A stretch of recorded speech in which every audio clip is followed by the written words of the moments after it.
and welcome to Zilog and Moto. I'm your host Dave, and while this channel is normally dedicated to playing and reviewing Sega games from the 8 and 16-bit era, today's video is a bit different. So if you're a longtime subscriber, or if you're one of the new subscribers that just popped in courtesy of Stika, this video is definitely not representative of what I normally put on the channel, in case you were wondering. Shout out to Stika, by the way. That was very nice of him to do that for me, and he's got a great channel as well. So if you're somehow seeing this video and you're not aware of his channel, definitely go give that a look, and I'll see about trying to link to it below. Anyway, back to today's video. This past weekend, I went to visit a friend who lives in Brunswick, Georgia. And if you don't know where that is, you are probably not alone. Brunswick is a small town on the coast between Jacksonville, Florida and Savannah, Georgia. And I do mean small. Current population estimates for Brunswick itself are a little less than 20,000 people, with about 35,000 in all of Glenn County. There's a few ways to economically get to Brunswick from Chicago, but the most straightforward trip involves flying directly from Chicago to Jacksonville and driving up the coast. So that's what I did. But seeing as how I've never been to Jacksonville before, I thought this would be a great opportunity to make a quick trip around Jacksonville and check out the local retro stores in the area and see if I could fill in any gaps in the collection. Via some more internet searching, I came across 3 stores in Jacksonville and 1 store just north, barely across the border in Kingsland, Georgia, on the way to Brunswick. The rest of the video is essentially a sloppy travel vlog recorded on a Samsung S21 Ultra that I forgot to change the resolution on, so I apologize if the blog segments don't seem quite as good quality. Also, being that it's in blog format, none of this is scripted, it's all pretty much off the top of my head, so again, if it seems not quite as tight as normal, that's why. Hopefully you'll enjoy seeing the various stores and what I was able to pick up, and I plan to get back to normal with a review of World Championship Soccer for the Genesis just around the corner. So, without further ado, let's get to O'Hare International Airport.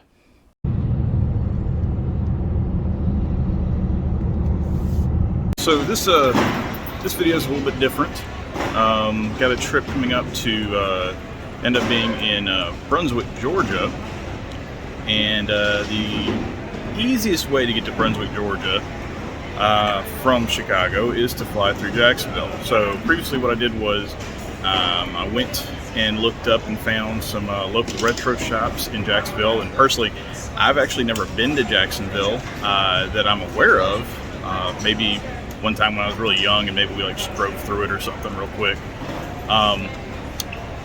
But anyway, I think this will be a good opportunity to kind of get out and see some of the stores that obviously I normally wouldn't get a chance to.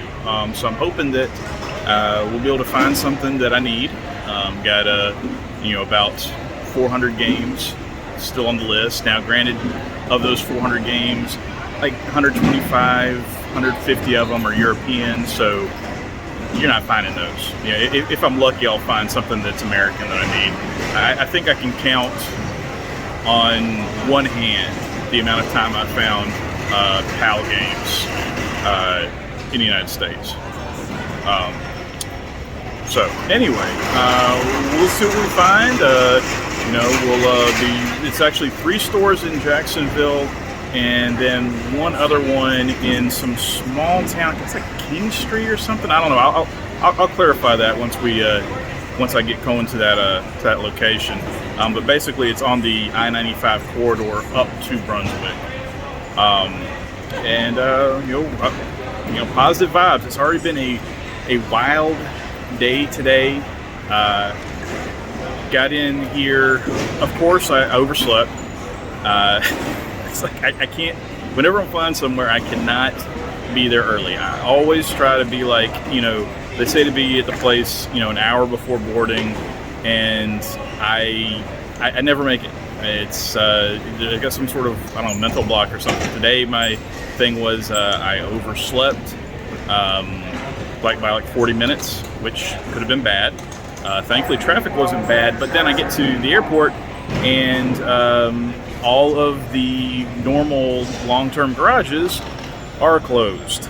And this has happened before, and it was a bit dramatic last time. Thankfully, the last time it happened, it was a little early, so I was able to find an off-site garage and get there on time. This time, they just gave me a voucher to park at one of the other garages that was actually closer to the terminal, so that was nice. Yeah, so just the usual, dropping the bag, getting through security, all that sort of thing. And let's go find a airplane, and hopefully in like 2.5 hours we'll be tooling around Jacksonville and trying to find some games.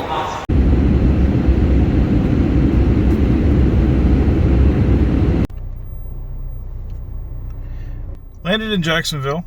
Jacksonville Airport's nice. It's kind of small, smaller than I was expecting actually for a city this size. I mean, it's way smaller than even like Midway, which is not the largest airport in the world. Anyway, in a Nissan Kicks, which I'll be honest with you, I have never even heard of. So this will be an interesting experience driving this car. It's one thing I find is when you rent a car, you really find out how many cars you've never driven, because chances are it's going to be something you've never driven before. I don't think I've ever rented a car that I've ever driven before. Maybe like a Nissan Sentra or something like that.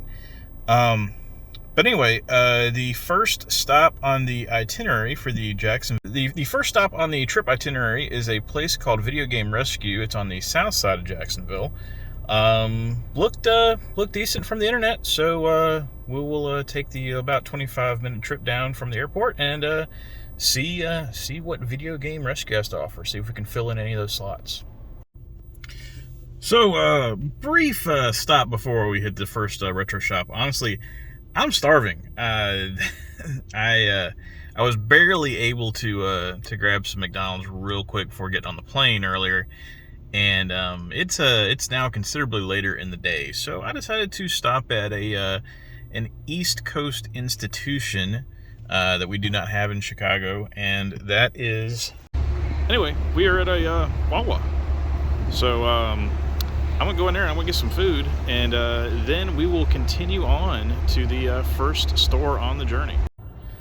So finally, after refueling and getting back on the road, we are at our first destination for this trip.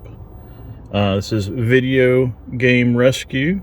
As you can see from the sign here, it looks like it's pretty big from the outside. I think like an arcade area. We'll see what we see when we get inside, assuming they let me shoot. But brief update on the Nissan Kicks, a little mini review. It's kind of underpowered, which I guess is okay for a rental car. But if you want a car that has a center console that looks like a Switch or like a Steam Deck or something, it definitely looks like they took some inspiration there. So let's go in the store. Let's see what we can find at Video Game Rescue.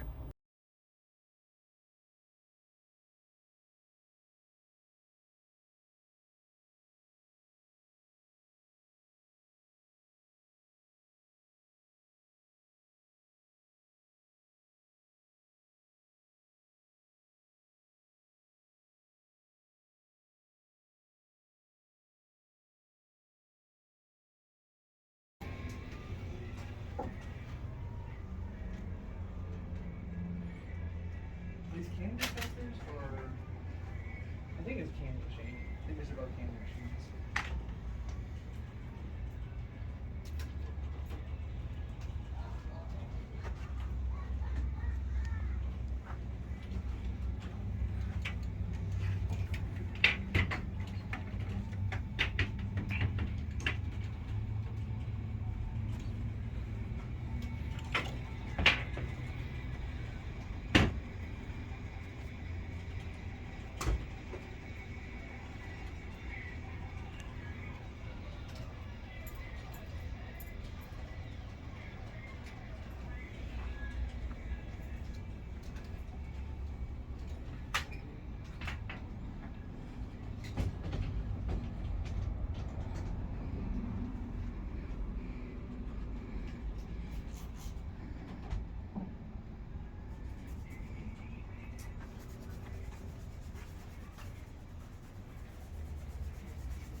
Game Rescue Landing. How can I help you? Okay, that was Video Game Rescue. Very cool retro shop here in Jacksonville that also has this, second half of the store that's an arcade. It's I've seen that a few places now, and it's kind of a cool concept. Kind of keeps everything in the same building. As far as what I was able to get, I only saw 3 things in there that I needed, and unfortunately, 2 of them didn't have the manuals, so still denied on New Horizon and still denied on Predator 2, but was able to pick up, and now I know how to. I was able to pick up Risky Woods, which I've been looking for a little while. One of these earlier EA games, before EA was the modern EA that everyone hates. Okay, now we are off to our second destination, and maybe we can go 2 for 2 and finding stuff that I need. Oh, and I forgot to mention in that last video, shout outs to Maurice and Steven, who are working at Video Game Rescue. Very, very cool fellows. Very nice for them to let me shoot in the store, and I hope I made the store look as cool as it does look. It does look very nice. Definitely had some nice stuff in there. Oh, and just to lead into the next location, since I kind of left that out, the next stop is going to be a place called Gone Broke Gaming, which I don't know. That sounds kind of ominous, but we'll see. We'll see if we can find something. Okay, we've now made it to our second location, Gone Broke Gaming, and I'll flip the camera around. Obviously, a much smaller store, but based on what I saw on the website, it looked like they had some interesting stuff in there. So, we will take a look, see what we can find. Also, I got to mention this rule. Florida is just a different beast, y'all. Now, I spent 32 years living in South Carolina, so I know the South, but Florida's different. On the way over here from Video Game Rescue, I drove past this building, and as I was driving past it, I didn't quite know what to make of it until I got right up on it, because it said like Kennel Club on the side, and it's a indoor dog track for betting on, like dog races and stuff, similar to like horse racing, that sort of thing. And it's like, I knew this stuff existed, but I've never seen it in my life. So it's just one of those crazy things you're gonna see if you go to Florida. So just keep that in mind. But anyway, I'm sorry, I know I kind of derailed this a little bit. Let's get into Gone Broke Gaming and see if we can find anything else for the collection. The store looks very nice.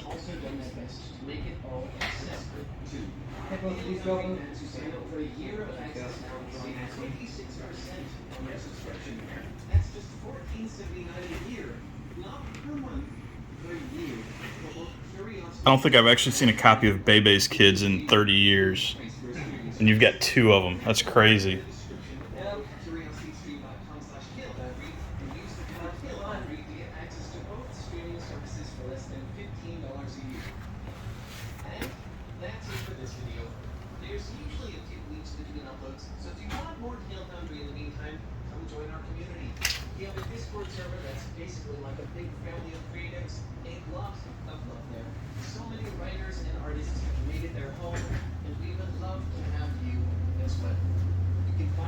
To it in the description.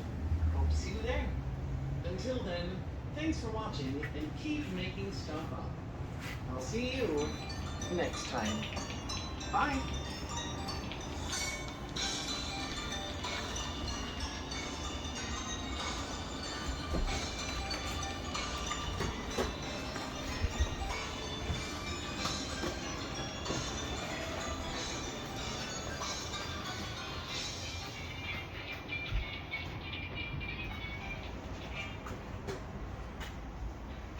For a limited time, enjoy a different handcrafted medium sub every day of the week for just $6.99.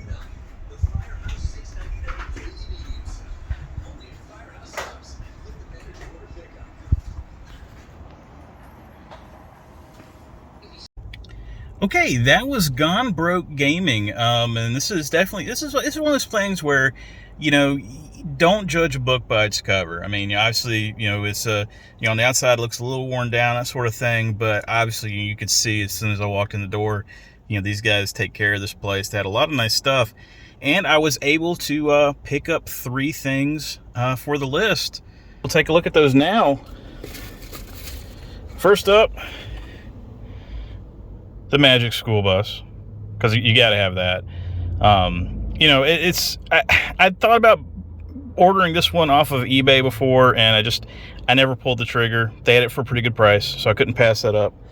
Then next, Head On Soccer. This must be a late release soccer title for the Genesis, because I'm pretty certain I have never seen a copy of this anywhere, and I guess it's down far enough in my list alphabetically that I hadn't tried to order it yet. So it was really, it's pretty cool to see this. And then finally,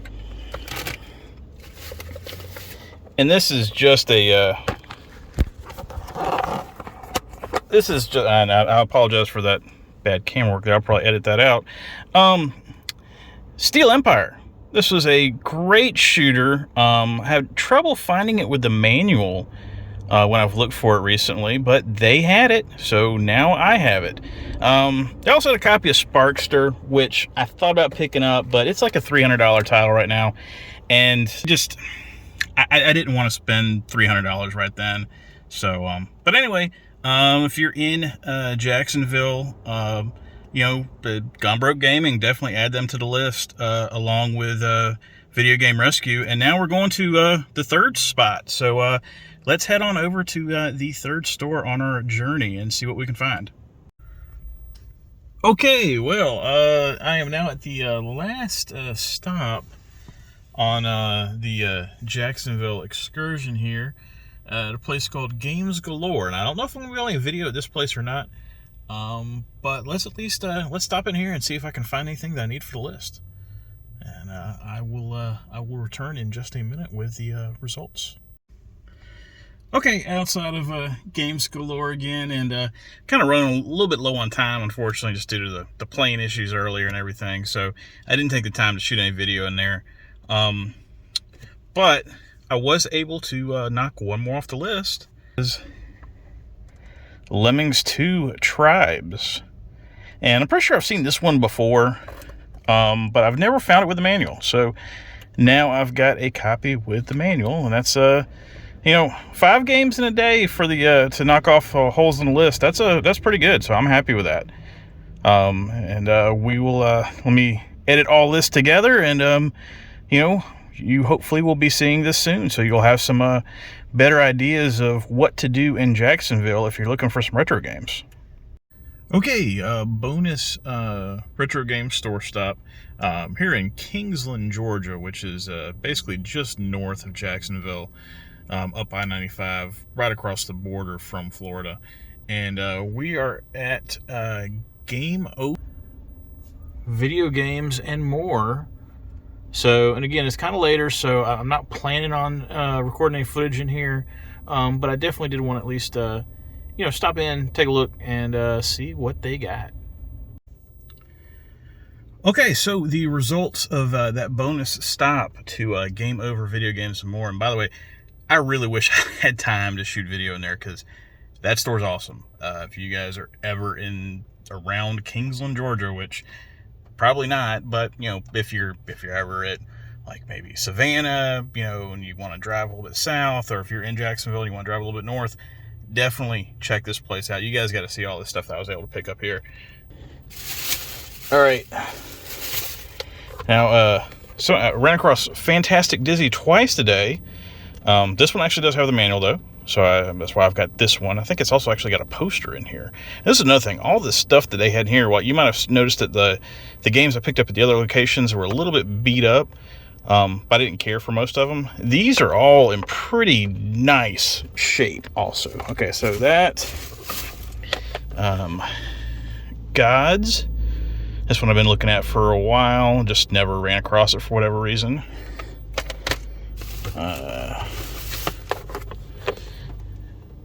Shadow of the Beast 2.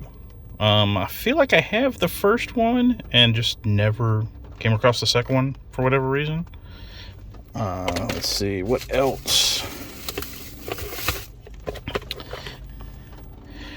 Simpsons Bart vs. Space Mutants. Yeah, this game probably sucked. I haven't played it. I remember not hearing good things about the Nintendo version, but I didn't have it, so picked it up. Let's see, what else we got in here? This was a pricier one, Soldice. Obviously the Genesis version. There's also Soul Feast, of course, which was the pack-in Sega CD title, which is the same thing, but with basically CD music and I think some extra animated sequences. I have not seen this in a while. I have run across it before. I didn't pick it up previously for whatever reason, but it's been a few years since I've seen this. And then this game here, Crossfire. This one I've never seen before. I don't think I'd ever even heard of it. Looks interesting. And then finally, one Sega CD title, Nova Storm from Psygnosis. Or at least that's how I pronounce it. Maybe the Brits will correct my pronunciation on that one. But yeah, so super successful visit here at Game Over Video Games and More. It's almost like if I'd only come here, it still would have been a success. So I will definitely keep this in mind for when I'm in the area again, and as all of you all should also. And I will go back and wrap this video up. And that was the trip. Now, technically, I left out a few things because, honestly, this video was long enough as is. I probably shouldn't ever go off script for what are probably obvious reasons now. And if you skip through a lot of this just to hit the good parts, I wouldn't blame you at all. I just hope you get some enjoyment out of it. But if you're curious, as far as things I didn't document go, there was also a trip to Glen Place Mall in Brunswick to visit Pop Vault, which sells all sorts of retro games, new games, and even a substantial anime section if you're into that. I didn't find anything I was interested in Sega-wise, but I did see a used PS5 in the wild for the first time, which was totally unexpected. Then my plane got delayed going back, which gave me some more time to drive around Jacksonville, so I stopped by the local 2nd and Charles, which definitely had some cool stuff there, like it always does, but nothing I was looking for right now. And then I found that there was a second location of Video Game Rescue. But again, didn't really find anything of note other than a Mega Drive edition of Hard Driving, which seemed incredibly out of place. But the big thing I have to mention is this establishment here on my shirt, Pinball Palace. Now, granted, I know it's not Sega related directly, but if you are into pinball at all, and if you are ever anywhere close to Brunswick, you have to check this place out. They have 96 pinball machines to play, with hourly and daily options. And not only do they have a lot of machines, but at least every one I played was in immaculate condition. And that's just something you don't always see. It's always like, well, they've got a decent amount of machines, but that one has a bum flipper, and the lights are off on that one, and the plunger gets stuck on that one, and you get the idea. I can't recommend Pinball Palace enough. And if it was one of the games I reviewed on the channel, it would get the fabled 5-star rating that I actually haven't handed out yet. Please think about subscribing if you're so inclined, and remember, whatever you like to play, have fun, and be excellent to each other. World Cup Soccer review coming soonish. Later.